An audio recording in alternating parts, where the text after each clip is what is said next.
네, 우리 하나님 말씀 이사야 8장 보십시다. 8장 7절 말씀 보십시다. 이사야 구약성경 이사야 8장 7절 말씀. 예차이신 줄 알고 봉독드리겠습니다. 그러므로 주 내가 흉룡하고 창이란 큰 하수 곧 아수르 왕과 그의 모든 위력으로 그들 위에 덮을 것이라. 그 모든 골에 차서 모든 언덕에 넘쳐 흘러 유다에 들어와서 창일하고 목에까지 미치리라. 임마누엘이여 그의 펴는 날개가 내 땅에 편만하리라 하셨느니라. 너희 민족들아 혼화하라. 필경 패망하리라. 너희 먼 나라 백성들아 들을지니라. 너희 허리를 동이라. 필경 패망하리라. 너희 허리에 띠를 띠라. 필경 패망하리라. 너희는 함께 도모하라. 필경 이루지 못하리라. 말을 내어라. 시행하되 못하리라. 시행되지 못하리라. 이는 하나님이 우리와 함께 하심이니라. 10절까지 우선 봉독드렸습니다. 오늘 지금 이사야 말씀을 통해서 하나님께서 구약 사랑하는 백성들을 하나님께서 더 큰 은혜의 깨달음을 주시려고 그들을 궁극적으로 찬양할 백성으로 만드시려고 이스라엘의 역사를 이제 자손 땅 통치 언약을 이루시고 나서 한번 마지막 그렇게 이루신 하나님이 얼마나 은혜가 풍성하신 하나님이심을 깨닫게 하시려고 이스라엘 역사를 위기로 몰아가시는 그 역사의 파국으로 몰아가시는 그 깊고 오묘한 뜻을 우리 이사야를 통해서 이스라엘의 역사를 우리가 조명하고 있습니다. 지금 우리가 이사야 말씀이 우리 아까 보니 우리 청년회장에 나와서 성경이라는 것이 어떤 부분을 공부할 때 이미 앞에 어떤 전제를 가지고 지금 계속 그 성경이 점진적으로 진행하고 있습니다. 그 하나님의 뜻의 실현이. 그래서 참 지금까지 우리가 성경을 공부할 때 창세부터 계시록까지 한 통째로 그리고 중요한 건 연속적으로 진리를 우리가 탐구해 들어간다는 것이 얼마나 중요하다는 것을 우리가 이제 어떤 성경 한 권 한 권을 배울 때마다 지금 확인하고 있습니다. 이런 그 연구 방법론, 이런 성경을 보는 그 시각, 이런 관점, 이런 안목, 이것은 사실상 종교개혁 이후 500년 전통 수많은 그 신학 이론들이 나오고 신학자들이 쏟아져 나오고 참 또 교회가 있어 왔는데도 불구하고 그런 그 시각은 하나님께 열어주지 않았습니다. 하나님께서 이 시대에 하나님 말씀 운동을 일으키시고 우리들로 하여금 참 성경 66권을 한 통권으로 볼 수 있다는 것, 하나의 그 덩어리로 본다는 것, 그리고 특별히 오늘 이사야서를 공부함에 있어서 이미 창세기부터 에스라, 느헤미야, 에스더서까지 그 역사서 전체를 배경 삼아서 역사를 소재로 사용해서 하나님이 자기 영광을 선포하고 자기 택한 백성들을 얼마나 극진하게 사랑하신다고 하는 그 하나님의 심정과 그 하나님의 역사 승리와 그 역사를 경륜하셨던 하나님의 궁극적 뜻을 이사야를 통해서 지금 개진하고 하늘 천상 보좌에서 하늘의 영광을 보게 하고 이사야로 하여금 그 앞에 이사야가 거꾸러지게 만들고 이사야를 통해서 하나님의 뜻을 개진해 나가고 있습니다. 이걸 계시라 그럽니다. 자, 이런 그 계시의 말씀, 선지자를 통한 하나님의 그 계시의 말씀은 어떤 세상의 책과 비교할 수가 없습니다. 어떤 세상의 책도 태초로부터 종말에 이르는 지금 이사야서가 지금 드러내고자 하는 이사야서가 드러내고자 하는 일단 그 구약의 역사 아담, 아브라함, 이삭, 야곱으로 이어지고 이 열조로부터 약속된 말씀이 다윗에 와서 총체적으로 이루어지고 솔로몬 이후에 나라가 북국. 지금 이사야는 이 북이스라엘의 멸망을 전후로 해서 남쪽 유다를 향한 하나님의 그 뜻의 선포입니다. 이 이사야는 이미 창세 전 하나님의 그 작정하신 것을 하나님께서 누가 맡겠느냐. 하나님의 영원한 작정을 전제하고 이 선지자들은 구약 역사 전통을 완전히 그 몸에 담고 있습니다. 그걸 완전히 그 소화해낸 사람들입니다. 또 하나님께서 그걸 이제 깨닫게 하신 겁니다. 그 역사를 하나님의 뜻 전달로 하나님이 하셨는데 그 역사를 이사야는 관통하고 있습니다.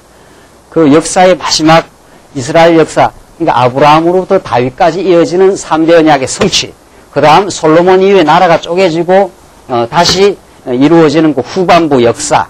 이 전반부 역사는 하나님께서 시가서를 만들어내고 후반부 역사는 이 수많은 선지서를 만들어내는 바탕입니다.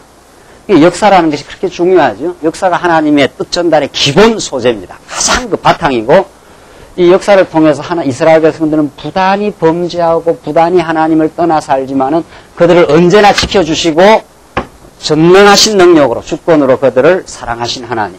그 욥 시편 잠언 전도 아가라고 하는 그 시가서의 그 탄생을 만들어내고 맙니다. 그 찬양을 만들어낸 거예요. 그 다음에 이제 한 번 더 하나님께서 이 백성들에게 여전히 함께 하신다. 너희들이 이렇게 은혜를 베풀었는데도 너희들은 또 떠나갈 것이다. 그 말이죠. 떠나가지만은 내가 너희들을 그래서 한번 때리기는 하지만 다시 싸매 주시는 여호와 하나님을 재확정해 준 겁니다. 선지서는. 그러니까 선지자 이사야는 이 창조로부터 종말에 이르는, 우선 구약으로 한정한다면 아브라함으로부터 다윗 시대를 거쳐 이스라엘 역사의 최대의 위기, 이 바벨론에 의해서 나라가 무너지는 이것을 전부 통관하고 있습니다. 우리가 선지서를 공부하려면, 선지서를 이해하려면 이 역사 전체를 이끌어 가시는 하나님의 뜻을 전제를 해야 되는 거죠. 그걸 모르고 선지서를 풀어갈 수가 없어요. 그렇죠?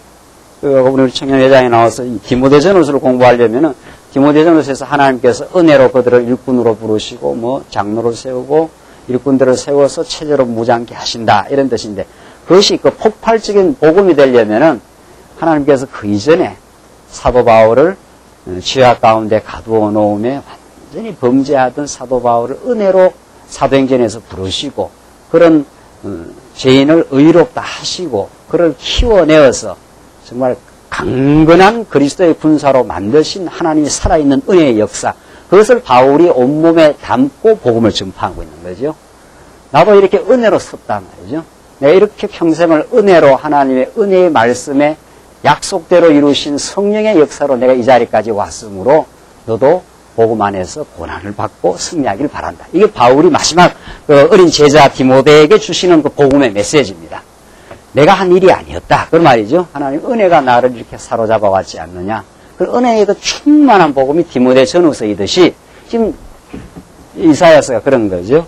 자, 이사야서는 그런 이스라엘 역사 전체를 지금 바라보고 있고, 특별히 중요한 건 이사야, 예레미야로부터 시작되는 이 마지막 선지서는 이제 예수 그리스도 아주 근거리에서, 직접적인 거리에서 그리스도의 고난과 죽으심, 그의 부활로 말미암는 새하늘과 새 땅을 내다보고 있어요.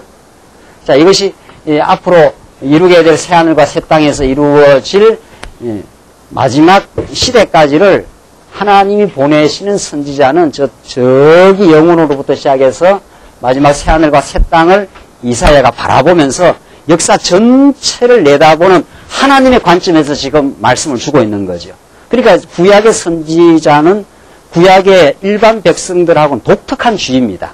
하나님께서 특별히 쓰신 거죠. 구약의 제사장도 마찬가지고, 이사야는 평범한 죄인이요, 똑같은 이스라엘 백성과 동일한 존재였지만 하나님이 그들에게, 이사야, 예레미야에게는 하나님의 거룩한 하늘의 뜻을 그들에게 가르쳐주기 위해서 특별히 빼낸 선지자들입니다.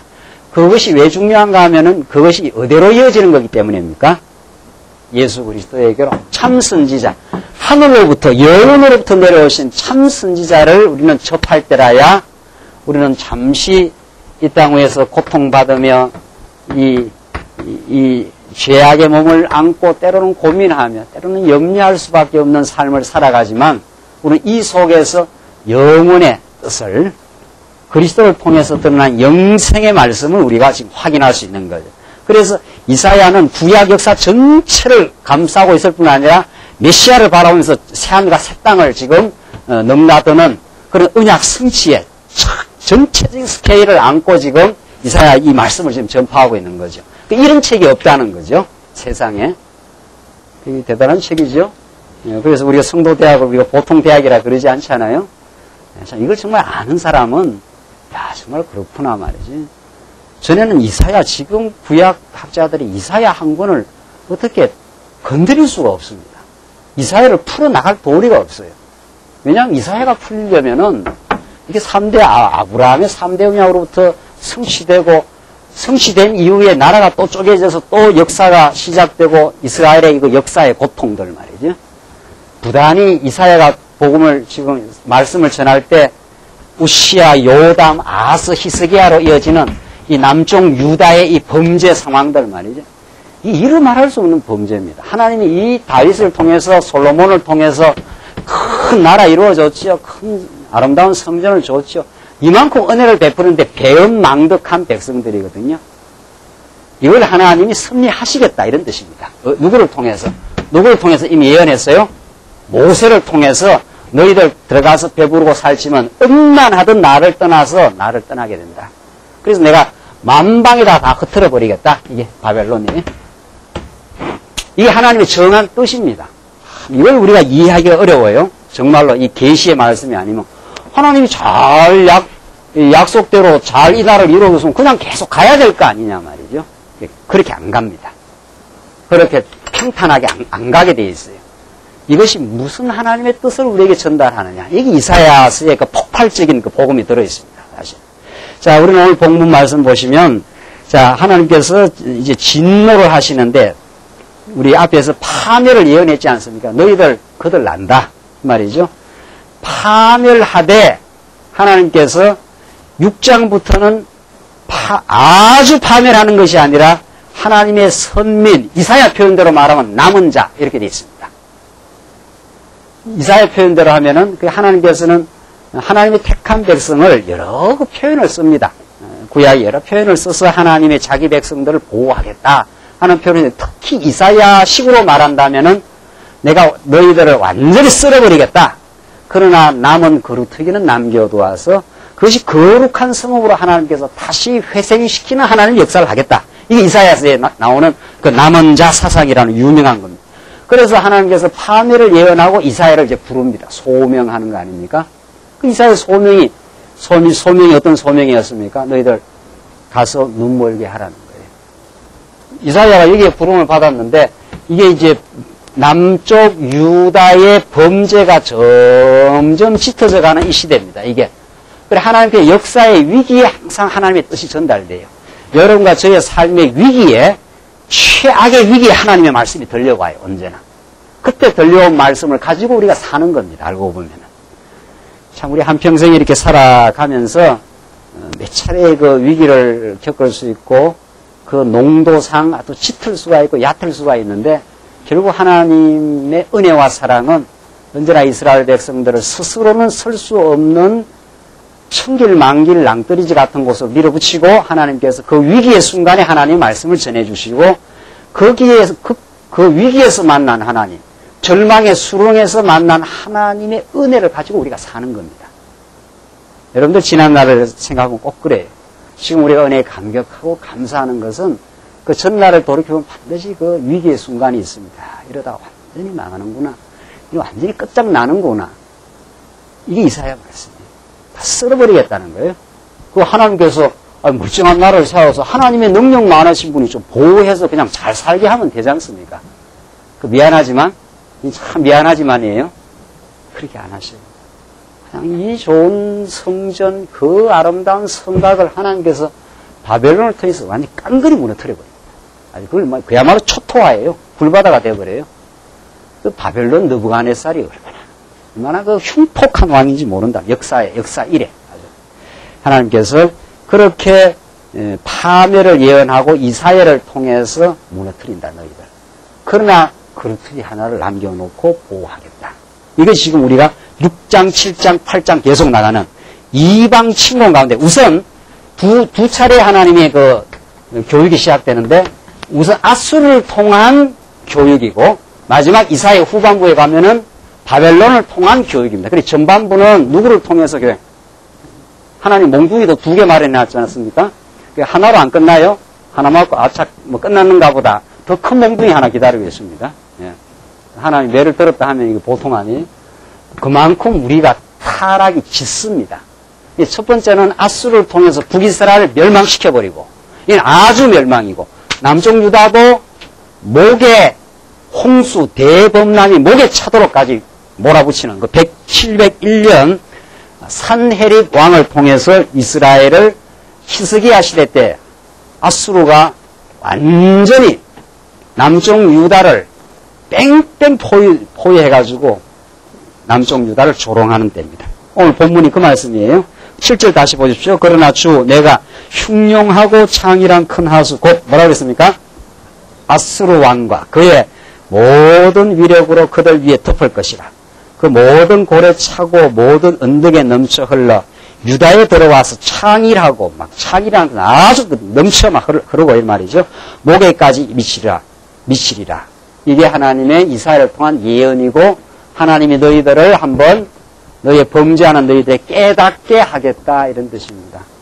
이 히스기야 시대 때 있던 일입니다. 그러니까 히스기야가 완전히 납작에 엎드러져 가지고 누구를 찾습니까? 이사야를 찾아요. 이 열왕기상하 나오는 말씀이죠. 그래서 이사야를 찾고 다 망하게 되었다. 어떻게 합니까? 그러니까 이사야가 하나님께 물어가지고 너희들 망하지 않아. 아주 망하지 않아. 그것을 예언해 주는 게 이사야 예언입니다. 자, 그러니까 이사야 뭐라고 그러면 그 뒤에 중요한 거는 미치리라. 목에까지 미치리라. 그 대범람의 홍수가 아수르의 막강한 세력이 지금 남쪽 유다를 쓸어버리려고 왔어요. 자, 그러니까 우리가 그림을 늘 이렇게 그리지 않습니까? 여기가 터키고 이렇게 돼 있어요. 여기가 남쪽 유다가 뭐 조그마한 나라 아닙니까? 이 일대를 아수르라고 하는 이 강대한 제국이 다 이제 휩쓸었어요. 휩쓸고 지금 내려오는 아수르의 남진 정책이라 합니다. 남쪽으로 계속 밀고 내려오는 그것이 남쪽 유다 산헤립 왕이 히스기야 왕 시대 때 완전히 남쪽을 덮어버렸을 때입니다. 흘러 유다에 들어와서 창이라고 목에까지 미치리라. 그런데 이사야가 어떻게 지금 예언합니까? 임마누엘이여 하지 않았어요? 그 앞에서 임마누엘 예언을 해줬지요? 임마누엘 예언을 했지 않습니까? 목에까지 대범람의 홍수가 차서 완전히 남쪽 유다를 쓸어버릴 것 같지만은 하나님과 함께 하심이여 이런 뜻입니다. 이게 지금 그렇죠? 자, 그러니까 하나님은 언제 함께 하셔요? 언제? 물어보십시다. 이거 물어봐야 돼요. 하나님은 영원 전부터 영원까지 어떻게 해요? 자기 택한 백성과 함께 하시지요. 그런데 자, 그 함께 하심을 느낄 때가 언제냐 이 말이죠. 지금도 함께 하시고 전에도 함께 하셨고 앞으로도 함께 하실 거예요. 그런데 언제 임마누엘 하십니다. 이렇게 느끼냐. 임마누엘이라는 뜻이 하나님이 우리와 함께 하십니다. 그래서 우리가 살았습니다. 이 말 아닙니까? 우리가 이 대범람의 홍수 속에서도 남쪽 유다가 아수르한테 망하지 아니하고 살아났습니다. 이 말이거든요. 언제 함께 하심을 느껴요? 언제 느껴요? 언제? 물어봐요. 언제나 함께 하시지요. 그런데 우리가 함께 함을 느끼지 못합니다. 언제? 잘 나갈 때. 잘 나갈 때는 함께 하는 게 우리 귀찮아요. 당신 조금 뒷전으로 좀 가 있어라 말이야. 내가 지금 이렇게 잘 나가고 있는데 말이지. 함께 하는 게 걸거쳐요. 함께 하는 게. 인간이 그렇게 사악하고 자기중심적이고 자기 영광적입니다. 잘 나갈 때만 하면 참나요? 언제?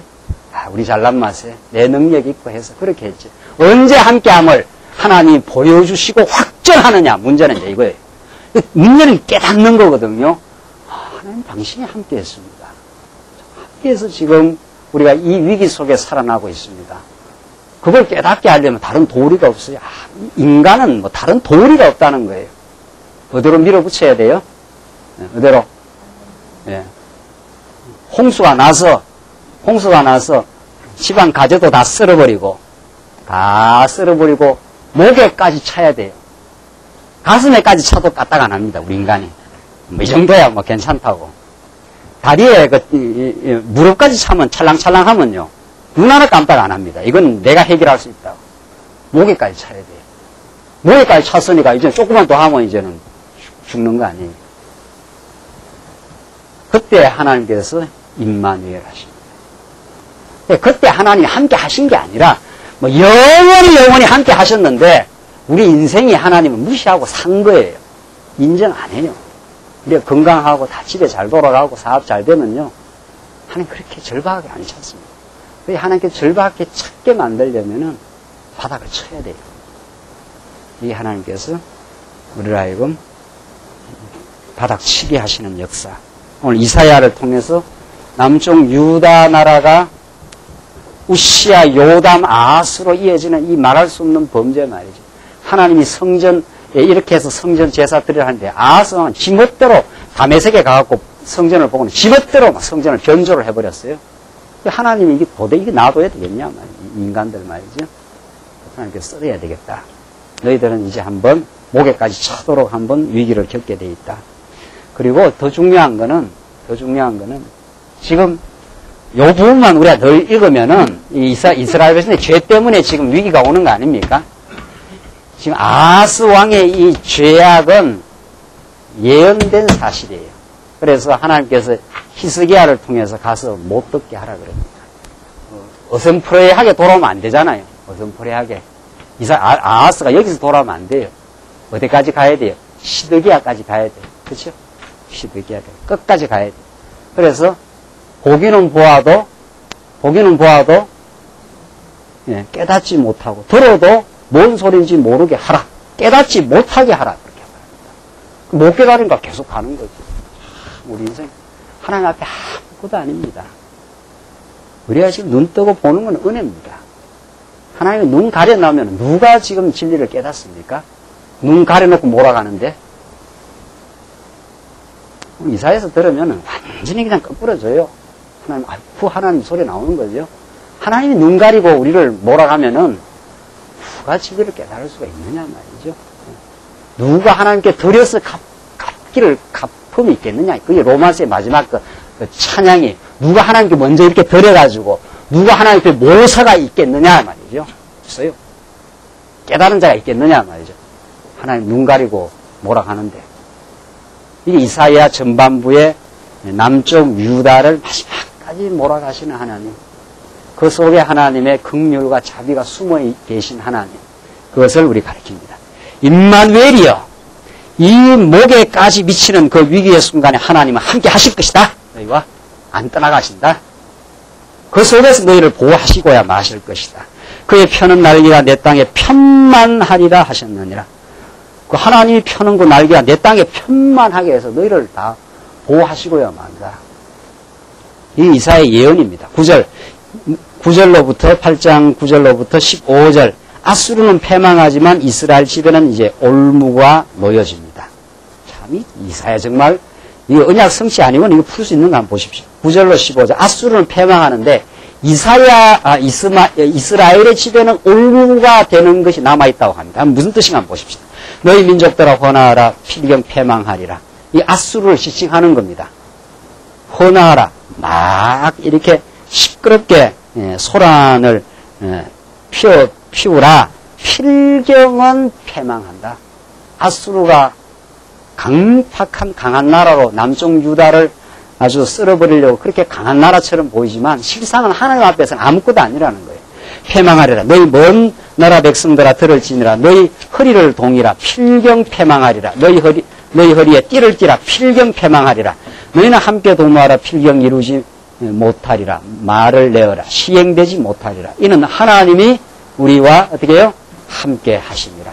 아무리 아수르가 도모를 하고 남쪽 유다를 쓸어가지고 이 일대를 전부, 이 일대의 그 패권을 잡았습니다.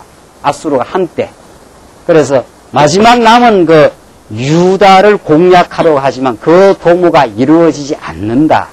이사야의 예언이죠. 그래서 남쪽 유다는 아주 망하지 않아. 이걸 지금 이사야를 통해서 가르쳐주고 있습니다. 그 다음 바벨론을 통해서는 망한 것 같지만 이렇게 돼 있어요. 한 번 더 이제 교육이 돼요. 아수르는 목에까지 차고 이제 하나님이 살려줬고, 그 다음 마지막 밑바닥까지는 바벨론에서 썰어버렸고, 그러나 다시 돌아오게 돼 있다. 중요한 건 하나님께서 이스라엘 백성들의 그 은혜를 깨닫게 하는 게 목적입니다. 우리를 괴롭히려고 이 광야 같은 세상에 두셨다라든가, 뭐 바벨론으로 데려간다든가 그런 게 아닙니다. 참 예레미야 예다를 공부해 보면 하나님께서 우리를 고생하게 하심이, 주께서 우리를 고생하게 하심이 본심이 어떻게 해요? 아니다. 그렇게 말해요. 참 진짜 이사야는 하나님의 그 본심을 읽어버렸어요. 주께서 우리로 하여금 이 고생을 하게 하시면 그거는 드러난 하나님의 뜻이었고, 부모가 자식을 때리는 거는 미국에서 때리는 게 아니다. 본심은 사랑하기 때문에 있다. 그 말이죠. 결국 우리가 계시의 말씀을 읽으면, 이사야 말씀을 읽으면은 이스라엘 남쪽 유다에게 전달되는 그 본심을 가르쳐 주는 거예요. 근데 진짜 마음이 이렇다. 이런 말이죠. 그게 여러분과 저를 향한 지금 말씀입니다. 하나님의 진짜 본심은 우리를 파멸시키는 것도 아니고, 그냥 괴롭히려고 그러는 것도 아니에요. 하나님이 무슨 과학적 환자가 아니에요. 과학적 환자는 남을 자꾸 괴롭혀야 좋답니다. 근데 하나님이 계속 우리를 광야로 돌리고 말이죠. 그냥 요즘 멀쩡한 다윗과 솔로몬, 이 좋은, 이 남쪽 유다의 나라에 이루어서 그냥 좀 가면 좋지 않아요?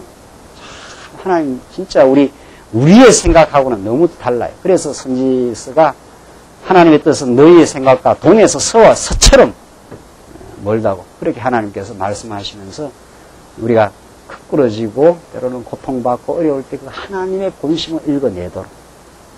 그래서 이게 위로의 말씀입니다.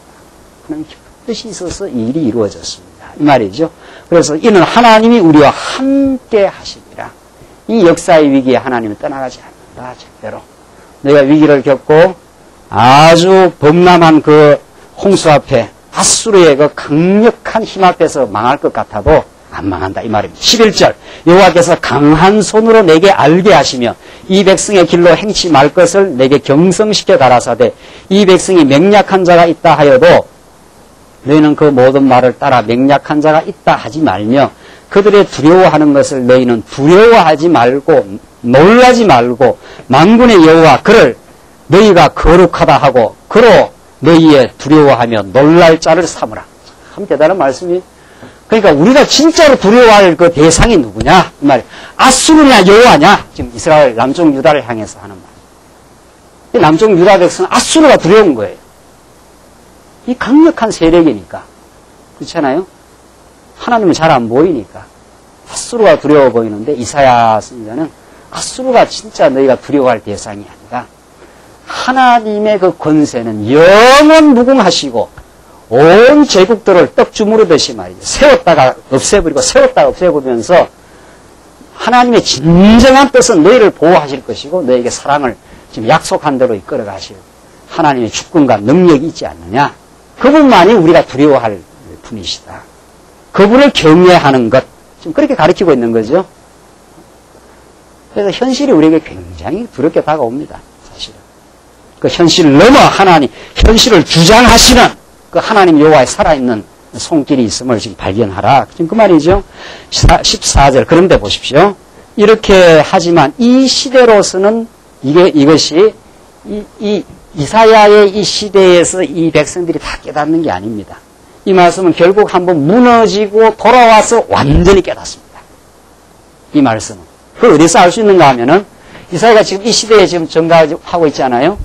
북이스라엘의 멸망 시점, 우시아, 요담, 아하스, 히스기야, 요 시대에 이사야가 몇십 년을 예언을 한 겁니다. 이게 몇십 년을 두고 한 건데 결국 이 시대는 다 못 깨달아요. 왜냐하면 하나님께서 남쪽 유다의 운명을 어디로 만들어 놨기 때문에 어디로 한번 가도록 바벨론에 가도록 이렇게 만들어 놨기 때문에 이스라엘에게 올무를 놔놨다 그럽니다. 참 못 말려. 올무라는 게 뭐예요? 올무라는 게. 올무가 뭡니까? 동물이 지나가다가 툭툭 잡히는 거 말이에요. 꼼짝달싹을 못해요. 올무를 놔놨기 때문에. 그래서 그 올무에 걸려가지고 올무에서 벗어나려고 발버둥 치면 칠수록 또 고통스러운 거죠. 참, 그 이사야 그러니까 진짜 어려워요. 이 언약 성취 아니면 하나님의 주권이 아니면 그러니까 어두운 가운데 가두려고 지금 하나님께서 이렇게 몰아간다는 거예요. 올무에 득득 걸려가지고 못 헤어나오도록. 그게 지금 다음 말씀이 14절 그가 거룩한 피할 곳이 되리리라. 자, 궁극적으로는 하나님이 피할 곳이 되는데 그다음 뭐라고 되어 있습니까? 그러나 나와 있지 않았어요? 그러나 이스라엘의 두 집에는 두 집이라는 게 어디예요? 북이스라엘과 남쪽 유다 이 두 집에는 그치는 돌 걸리는 뭐라고요? 반석이 되실 것이며 예루살렘 거민에게는 함정 올무가 되시리니. 이게 참, 이게 하나님 하시는 일이. 그래서 하나님 못 말리죠? 정말 하나님 못 말려요. 하나님께서 올무와 함정을 여기다 도처에 남겨놓고 이스라엘 백성은 착착착착착착착 몰아갑니다. 이걸 어떻게 말리겠어요? 남쪽 유다 주변에다가 아람, 아수르, 애굽, 막 강대국들을 옆에다 다 놔놨기 때문에 우리 지난 시간에 아람과 북이스라엘이 어땠습니까? 조금만 작게 버립시다. 좀 실감나게. 이렇게 돼 있지 않았어요? 이게 남쪽 유다고, 남쪽 유다는 조금 하고 북이스라엘 좀 커요. 여기는 아람이 큰 나라입니다. 아람이 아주 큰 나라. 위에가 아수르고, 아람과 북이스라엘이 동맹을 해가지고 어디로 밀고 들어왔습니까? 어디로 밀고 들어왔어요? 남쪽 유다를 밀고 들어왔죠. 그러니까 아하스 왕이 삼림이 바람에 떨리듯이 떨었다 그랬죠. 참 표현도 재미나요. 아주 삼림이 바람에 떠니까 덜덜덜 떠는 거예요. 아이쿠 망했다 죽었다 이 말이죠. 그러니까 아하스가 번뜩 머리가 어디로 돌아갑니까? 어디로 가야 살겠다. 아수르가 큰 나라예요. 큰 나라. 이게 큰 나라예요. 그렇죠? 이게 엄청나게 큰 나라 아니에요. 이게 뭐가 되는 겁니까? 아하스 왕에게는. 예? 이게 뭐가 되는 거예요? 이게 올무예요. 이게 올무. 이게 함정이에요. 그러니까 이스라엘 남쪽 유다왕 아하스는 어디로 가면 살겠다 싶습니까? 아수르 하면 저 아수르 왕한테 가면 우리가 살겠구나. 그게 올무예요. 이걸 누가 또 만들어 놨습니까? 참 못 말리죠. 못 말려요. 아수르를 여기 이렇게 만들어 놓은 게 아수르를 조그마하게 이렇게 만들어 놨으면 이 올무에 걸리겠습니까? 아수르 저 조그만 나라는 가서는 뭐 살 것도 아니다. 너희들은 아수르한테 안 갈 거 아니냐 말이죠. 이걸 피할 수 있습니까? 그러니까 이사야서 말씀 읽어놓고는 이걸 하나님의 깊은 뜻을 읽어내지 못하면 이 지금 이사야를 통해서 하나님이 전달하고자 하는 결국 때렸다가 싸매시는 여호와 하나님, 살아계신 것 주권자 하나님, 그의 신실하고 우리를 사랑하신 하나님, 그걸 못 읽어내면은 이사야서 읽고 무슨 소리가 나오겠어요? 무슨 소리? 이 아수르로 내빼는 이 도둑놈들아 나오든가 뭐 그렇게 하지 말라 소리가 자꾸 나올 거 아니에요. 그렇게 하지 말라고 해도 안 하겠어요 우리가? 하나님이 올무 안 들어 그쪽으로 몰아가는데 이사야 듣고는 이래서는 안 됩니다. 범죄해서는 안 됩니다. 범죄하면 망합니다. 범죄하지 마십시오. 그러면 성경이 말하는 거하고 아무 상관이 없는 게 아니라 동에서 서로 모은 걸 가르칩니다. 아니 성경은 그렇게 가르치냐. 하나님께서 이미 아수르 올무 만들어 놓고 북이스라엘과 아람 왕이 연합해갖고 밀고 내려오게 만드니까 아하스 왕이 벌벌벌 떨다가 아이쿠 아수르한테 가서 살아야 되겠구나. 하나님 생각 안 납니다. 그래서 아수르한테 갔다가 목덜미를 잡히는 거죠. 그걸 군박한다 그랬어요. 열왕기상하에. 그들을 도와줄 줄 알았던 아수르 왕이 이것들 봐라. 이 먹이가 하나 생겼구나 해서. 그래서 산헤립이 701년 밀고 들어오는 거예요. 이걸 피할 수가 있습니까? 우리가. 이 코너로 막 몰아가는데 피해요. 그래서 어리석게 살다가 한번 두들겨 맞고 두들겨 뭐 맞아서 피가 철철 나야 붕대를 갖고 싸매줄 거 아니에요. 하나님 정말 못 말립니다. 그래서 그 싸매주면서 끌어안고 그 하나님의 사랑을 확정시켜주는 게 이사야서. 이스라엘의 역사요. 장차 오실 예수 그리스도의 사건이요. 오늘 이 시대에 우리를 지금 때리시고 싸매면서 그 기가 막힌 하나님의 섭리로 인도해 가신 하나님의 섭리입니다. 예루살렘 거민에는 함정 올무가 되시리니 이걸 누가 피하겠느냐 말이죠. 눈 감겨가지고 그쪽으로 데려가는데 그래야 깨달으니까 그래야 하나님 정말 당신이 아니면 내가 살 수가 없습니다. 그 고백을 만들어내시는 하나님입니다. 그래서 우리는 신앙을 자랑할 수 없다는 거예요. 15절 많은 사람이 그로 인하여 어떻게 해요? 거칠 것이며 걷어쳐 넘어져요. 또 넘어질 것이며 또 어떻게 해요? 부러질 것이며 뭐 다리 부러지고 난리 나는 거죠. 걸릴 것이며 어떻게 해요? 잡힐 것이라 예언이에요. 그렇게 된다는 거예요. 앞으로 너도 그렇게 부딪히고 걸리고 올무에 탁탁 걸려가지고 아수를 믿고 하다가 아이쿠 아니구나 이걸 깨달을 날이 온다는 거예요. 그래서 하나님만이 참으로 두려워하실 분이라는 걸 그때라야 걸리고 나서 안다는 거예요. 그러니까 아하스 왕이 아수르한테 갔을 때는 여기가 피난처구나 그랬을 거 아닙니까? 여기가 살 길이다 이랬을 거 아니에요. 길은 왼통 길이 아니라 사는 길이 아니라 잡히는 죽지는 않아요. 그래도 잡혀서 올무에 걸리는 함정이 되죠. 이게 하나님의 뜻이라는 거예요. 이사야서를 하나님께서 어둠에 가두시는 하나님으로 못 읽어내면은 이걸 풀 수가 없어요. 이게 무슨 말이냐 말이야. 뭔 말이냐. 함정 올무를 둬서 어떻게 하겠다는 말이냐. 안 풉니다. 하나님이 모세로부터 예언했어요. 너희들 들어가면은 나를 떠나가게 되고 함정과 올무에 걸려서 고통을 치르게 될 것이다. 그러나 하나님이 너에게 고통 준 것이 어때요? 본심이 아니다. 왜 하나님 너희들을 그렇게 쓸데없이 무슨 고통을 주겠느냐 말이죠.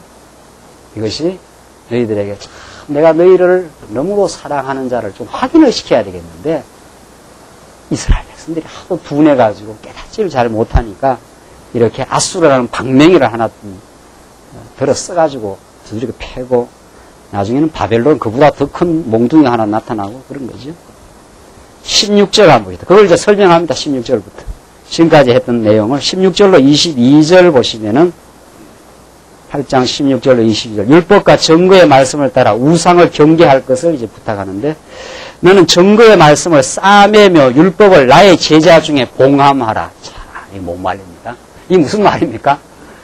율법을 증거의 말씀을 다 싸버리라는 거예요. 율법을 나의 제자 중에 봉함하라. 다 이렇게 덮어버리라 이런 뜻입니다. 여러분들 지금 우리 계시록 공부하는데 인을 뗀다 그러지 않아요? 그 봉함한 걸 그 도장을 딱 치는 걸 이렇게 봉함한 걸 뗀다 이런 뜻입니다. 그걸 아무나 뗄 수가 없었죠. 그래서 사도 요한이 울었지 않습니까? 이 책이 딱 인이 도장이 딱 찍혀가지고 이걸 뗄 수가 없어요. 그게 하나님의 신적인 계획이 들어있는데 앞으로 역사의 종말을 이끌어가는 그걸 뗄 수가 없어요. 그래서 인을 떼는 자가 하나 나타난다 이렇게 해서 뭐 계시록 공부 안 했으니까 눈이 둥글둥글하잖아요. 지금 이게 뭐 역사서도 공부해야 되고 이사야도 공부하고 계시록도 공부해야 이게 착착착착 왔다 갔다 하면서 막 이런 걸 아구가 맞다 그래요. 이렇게 맞아 떨어지는. 그래서 인을 떼는 자가 없어요. 그 하나님의 뜻의 실현이거든요. 약속의 성취. 그걸 누가 떼는가 하면은 그걸 예수 그리스도가 떼신다. 그래 돼 있어요. 그때 그 인을 뗄 때마다 하나님의 그 진노의 모습이 드러나고 진노 속에 하나님의 자기 백성을 보호하시는 뜻이 쾅쾅쾅 막 드러나잖아요. 계시록에. 마찬가지 하나님께서 이 책을 봉함해버리면 덮어버리면 아무도 이 책을 못 읽습니다. 그러니까 이 책은 누구나 읽는 것 아니에요? 이 책은 뭐 안 믿는 사람들도 영문학자들도 뭐 이게 영문학은 뭐 성경에서 나왔다 해가지고 읽고 말이죠. 뭐 교육학자들도 이거 읽고 말이죠. 예수님이 뭐 최고의 뭐 교사라는 동 의사면서 그 예수님을 교사로는 보고 그렇게 해도 예수를 메시아로 못 읽는 거죠. 왜? 이 책이 영적인 책이기 때문에 하나님이 자기 백성에만 열립니다. 이 책이 오픈돼요. 여러분과 제가 이 책을 통해서 읽는 것은 하나님이 봉함되어 있던 이 책을 성령께서 우리의 눈을 밝혀주고 성경을 열어줘서 읽히는 겁니다. 이게 아무나 읽히는 게 아니에요. 또 택한 백성도 그 다 때가 있는 겁니다.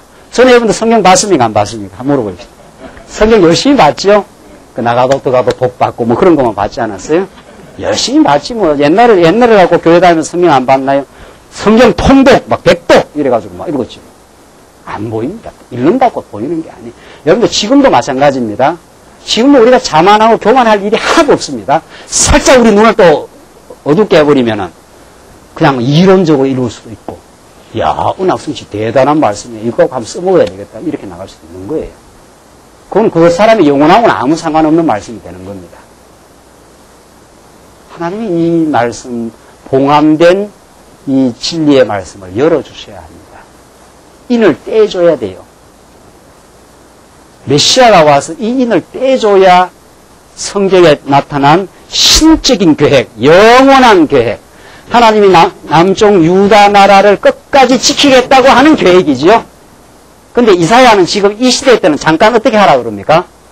봉함을 해보라, 덮어버리라 이런 뜻입니다. 왜? 이 시대에는 계속 덮으면 안 되죠. 잠깐은 덮으라. 왜?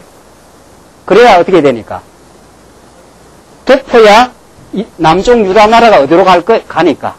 여기까지는 가야 될 거 아니에요. 가다가 그냥 돌아오면 하나님의 곤란해져요. 여기 쭉 가다가 아이고 잘못했다고 돌아오면은 하나님이 어떻게 할 거예요? 눈을 감겨가지고 더 가도록 만들어요. 더. 너는 지금쯤 돌아오면 안 돼. 그러면 내가 역사 계획이 다 무너지니까. 정말 이걸 말릴 재간이 있습니까?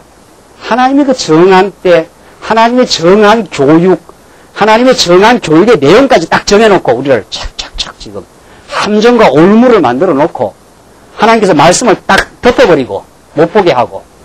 그러니까 우리가 어떤 사람한테 말씀을 우리 가족들이라든가 뭐 좀 전하고 싶어갖고 하나님 말씀 들으니까 말이지, 이 말이 언약 성취 너무 좀 맞더라 하는 거야. 저쪽에서는 뭔 소리냐 말이지.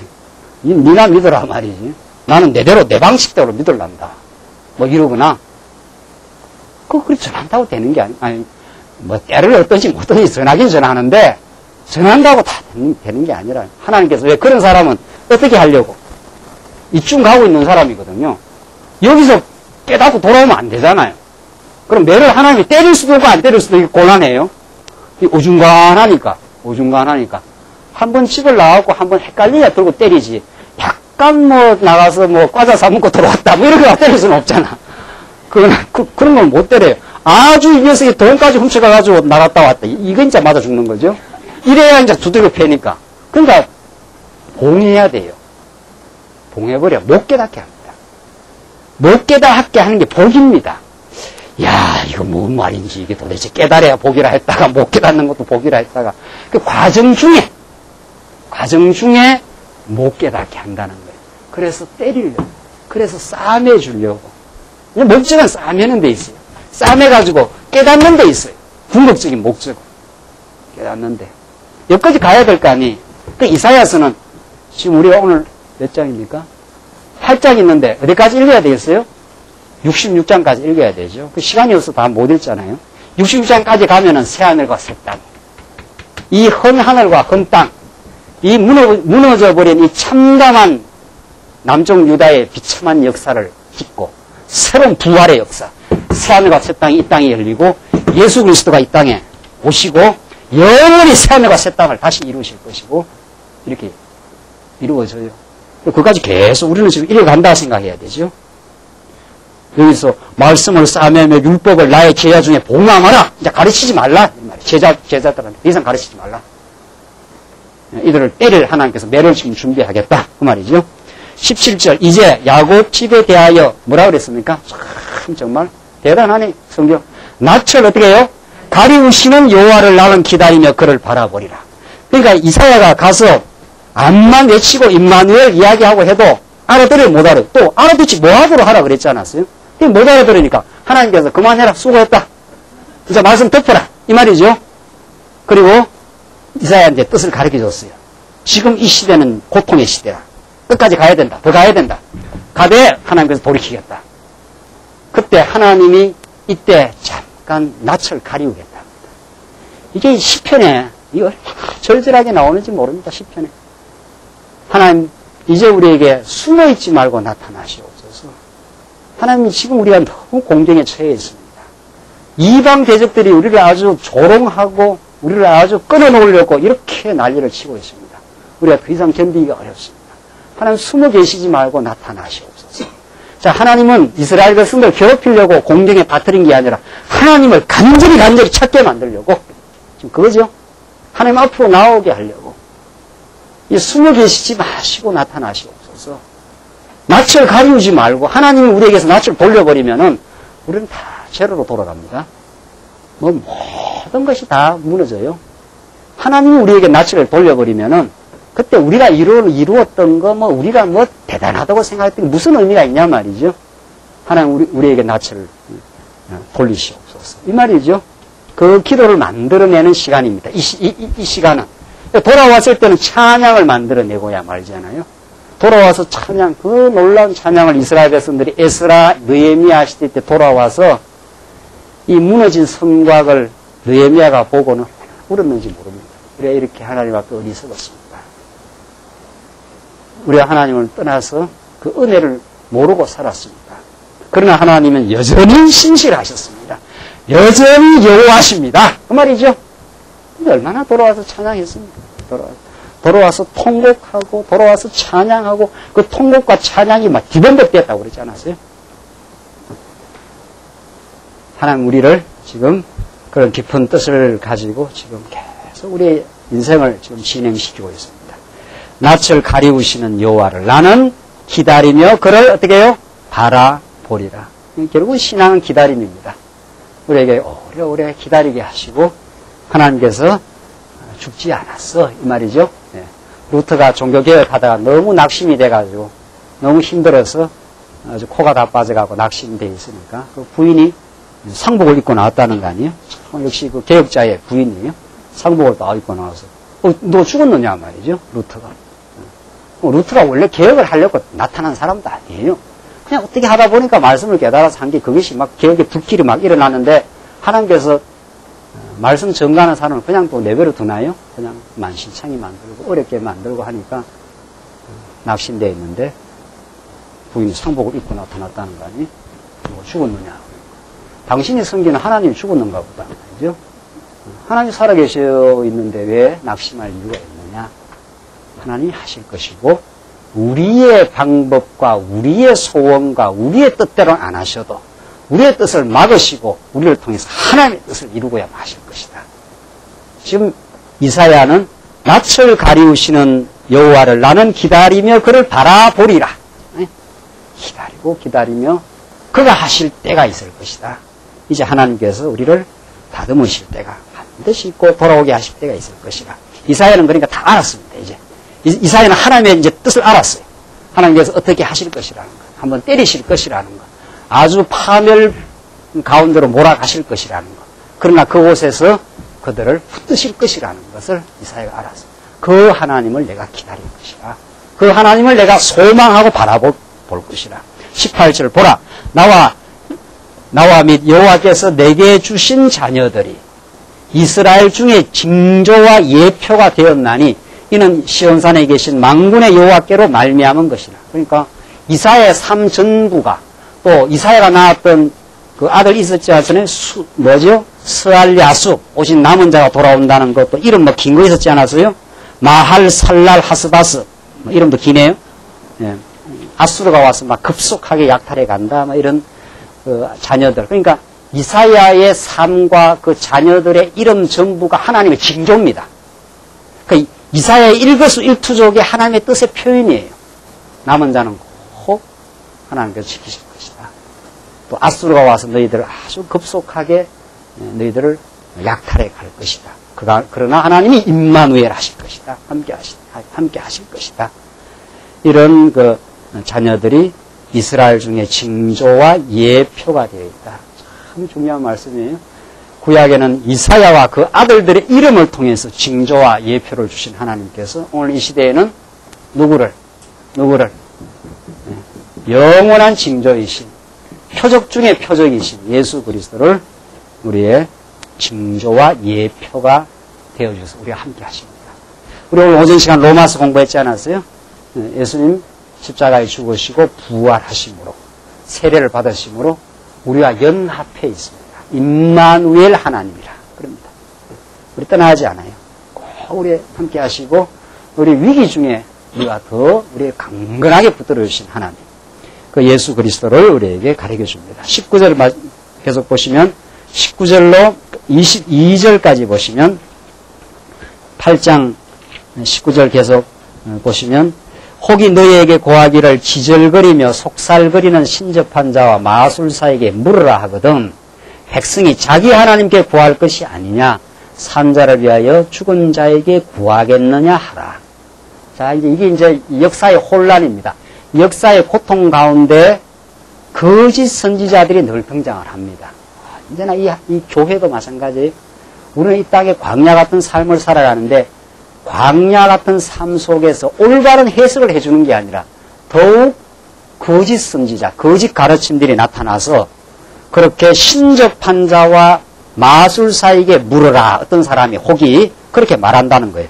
그러니까 지절거리며, 참 성경 표현 재밌어요. 지절거리며 지절지절하면서 속살거린다 그랬어요. 속삭속삭 하면서 너 망하지 않을 거야. 요렇게. 예수 믿으면 잘 먹고 어떻게 해요? 잘 살 거야. 이렇게 해주면. 그럼 그게 얼마나 그게 속살거리니까 잘 듣고 싶지요. 옛날에 우리 다 그런 거 듣고 예수 믿고 했지 않았어요? 그렇게 하면 들림 받을 것이라 이러면 고통 안 받고 이러면 이제 좋은 거죠. 그런 것들이. 그게 아니. 그런 자들이 있다는 거예요. 그리고 귀가 가려워서 말세에 귀가 가려워져서 너희들의 귀를 충족시켜주는 거짓 선생들이 많이 나타날 것이다. 이게 디모데 전후서입니다. 그게. 그러나 하나님의 뜻은 여러분과 저에게 때로는 고통도 주실 것이다. 이게 선지자의 음성입니다. 그러나 반드시 우리를 싸매고야 마실 것이다. 이게 참 선지자의 말씀입니다. 이게 예수 그리스도의 말씀입니다. 그렇죠? 너희가 환난을 겪게 될 것이다. 내 이름으로. 그러나 그것이 너희에게 영원한 복이다. 그렇죠? 내 이름으로 너희가 핍박과 고난을 겪을 때 너희는 그때 복 있는 자로 생각하라. 이 예수님이 우리에게 가르치신 말씀입니다. 얼마나 우리가 참 진정한 말씀을 깨닫는 것이 참 소중한지 모릅니다. 그렇게 신접한 자와 마술사에게 물으라 하거든 백성이 자기 하나님께 구할 것이 아니냐. 산자를 위하여 죽은 자에게 구하겠느냐 하라. 이렇게 말하라는 거예요. 이제 이사야가 계속해서 바른 진리를 이제 가르쳐 주는 거죠. 마땅히 율법과 증거의 말씀을 쫓을지니. 지금 이 나라 백성들이 남쪽 유다가 뭐를 자꾸 떠나가고 있습니까? 율법을 떠나가고 있어요. 율법이 바로 뭡니까? 너희들이 범죄하면은 어디로 와라는 거예요. 이스라엘 역사. 이렇게 모세 언약이 중요합니다. 그러니까 아브라함에게 약속하신 이 3대 언약. 이건 하나님의 나라를 가리키죠. 그렇죠? 이게 하나님의 나라를 가리키지 않습니까? 자손 땅 통치를 통해서 하나님이 통치하는 아름답고 질서 있는 나라를 하나님이 만들어주겠다. 근데 그 나라를 이루어가는 과정이 바로 모세 언약이에요. 이게 이제 성전으로 상징돼요. 이게 성전으로. 그러니까 하나님의 나라와 의를 구하라 하는 것이 바로 그거예요. 이스라엘 백성들이 다 이 나라 백성으로 부름을 받았는데 과정에서는 다 범죄를 합니다. 그러니까 하나님이 범죄했을 때는 어디에 와서 성전에 와서 양의 피를 가지고 와서 그래야 너희가 그 나라가 존속이 된다는 거예요. 그런데 지금 한번 무너질 때는 이 요담, 아하스, 히스기야 이런 자들이 성전을 소중히 여깁니까? 안 여깁니까? 이게 소중히 안 여겨요. 그러니까 한번 나라가 무너지는 거죠. 그래서 이 모세 언약은 이 나라가 유지되는 혹은 나라를 통해서 드러난 하나님의 은혜로 깨닫게 하는 복이에요. 이게 언약이에요. 모세 언약이. 시내산 언약, 호레산 언약. 그게 말이죠. 이 사실은 이 아브라함 언약은 큰 하나님의 은혜를 드러내는 틀이고 모세 언약은 이 과정에서 끊임없이 깨닫게 하는 하나님의 장치입니다. 이게. 그렇죠? 왜? 범죄할 때마다 어디로 가면 돼요? 성전으로. 그렇죠? 우리 오늘 로마서에서 배웠지 않았어요? 하나님께서 우리를 예수 믿게 하고 나서 우리 옛사람을 남겨두신다, 안 남겨두신다? 남겨둔다는 거 아니에요. 그래서 우리가 이 육신 가운데 육신으로는 죄의 법을 섬깁니다. 죄의 법을 섬겨요. 죄의 옛사람의 소욕이 계속 우리를 악 가운데로 갈 때 우리가 공고하고 괴롭지 않습니까? 근데 바울이 마지막에 뭘 깨닫습니까? 하하, 이게 하나님께서 하신 일이구나 말이죠. 그래야 우리가 누구를 붙드니까 주 예수 그리스도에게 어떻게 해요? 감사하리로다 그러지 않았어요? 이 구약에는 모세 언약으로 말하는 성전으로 이스라엘에서는 감사하는 거거든요. 우리 이렇게 하나님께 범죄하고 우리 썩었는데 하나님 여전히 우리를 돌아오게 하셨습니다. 그러니까 에스라 시대 막 성전 짓고 난리 나지 않아요? 성전 짓고 성전에 전 지대가 놓여졌는데 하나님께 감사하지 않아요? 하나님 여전히 여호와셨습니다. 우리를 사해 주시고 우리의 그 많은 죄악을 탕감해 주시고 그 많은 죄악을 진홍빛 같은 죄악을 양털같이 하겠다. 이 이사야 예언이거든요. 너희들 그 많은 죄악을 그게 요 예언이 성취된 거예요. 여기서 성취되어서 그러니까 하나님이 아브라함 언약을 이루는 과정에서 이게 3대 언약입니다. 이 큰 약속을 이루는 과정에 모세 언약을 통해서 부단하게 성전 앞으로 나오게 하십니다. 이스라엘 백성들의 생명줄이 바로 뭐예요? 그게 성전이에요. 성전. 십자가의 죽음과 뭡니까? 부활 사건이. 이게 그렇게 중요한 거예요. 우리 언약 성취사적 이 구조 속에서 그리스도의 십자가 부활이 아주 본질이에요. 핵심이에요. 그 은혜를 은혜로 깨닫게 하는 하나의 계시의 결정이니까 말이죠. 이게 늘 우리와 함께 하신다는 거죠. 그래서 마땅히 율법과 정도의 말씀을 쫓을지니 하는 것은 성전을 소중하게 너희들이 여겨야 그래야 하나님의 앞에 존속이 가능하다 말이죠. 그들의 말하는 바가 이 말씀에 맞지 아니하면 그들이 정령이 아침 빛을 보지 못하고 이 땅으로 헤매며 공고하며 줄일 것이라. 그 줄일 때에 번조하여 번조하다는 건 마음이 답답하여 이런다. 번뇌가 많아서 번뇌가 많고 초조한 게 번조입니다. 자기의 왕, 자기의 하나님을 저주할 것이며 위를 쳐다보거나 땅을 굽어보아도 환난과 흑암과 고통의 흑암뿐이니 그들이 심한 흑암 중으로 어떻게 해요? 쫓겨 들어가리라. 이게 이제 하나님께서 남쪽 유다를 지금 흑암과 번조함 상태로 지금 하나님께서 인도를 하시겠다. 이게 흑암입니다. 번조하니까 아주 마음에 번뇌가 생기고 자꾸 염려와 걱정, 초조함 이런 것들이 생깁니다. 왜냐하면 하나님을 여호와로 잊어버렸어요. 하나님이 이 나라를 꼭 지키고 붙들어 인도해 가시는데 하나님 여호와를 잊어버렸어요. 그래서 아하스 왕은 성전을 갖다 제 멋대로 바꿔버렸어요. 성전의 제당 구조 자체를 바꿔버렸어요. 그리고 이 나라에 평강이 있을 수가 없는 거죠. 여러분과 저의 마음속에 참된 평강이 없는 것은 어떤 이유가 합당하지 않습니다. 뭐 이러니까 평강이 없고 은행 통장에 돈이 얼마나 남아있다. 집안에 우환이 있다. 그건 과정적 이유일 뿐입니다.